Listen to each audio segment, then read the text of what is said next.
உறவுகளே, நமக்கு இப்போ பிடிச்ச மிகப்பெரிய கட்டா மீன்.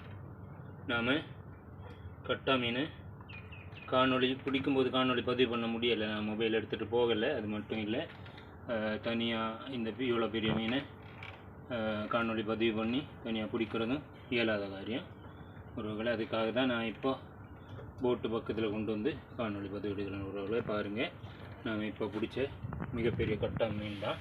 உயிரோடு தான் இருக்கு, ஆனால் சரியா நீந்த மாட்டேங்குது. அதோட இதழ்கள் செவில்களை பாருங்கள் உறவுகளை.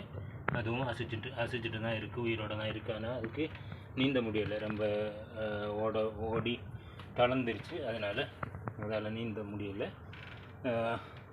நாம் இந்த கட்டா மீனை தூக்கி மேலே போட்டுடலாம் உறவுகளை. ரொம்ப பெரிய கட்டா மீன் பாருங்கள்.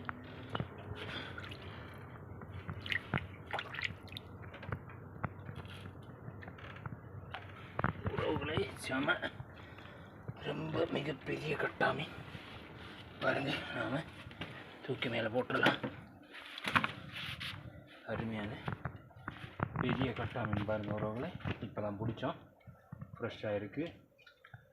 நாம் இதை நம்மளோட உறவுகளுக்கும் பங்கு கொடுத்துட்டு நாமளும் இதில் ஷேர் எடுத்துக்கலாம் உறவுகளை. ஓகே உறவுகளே, பாய்.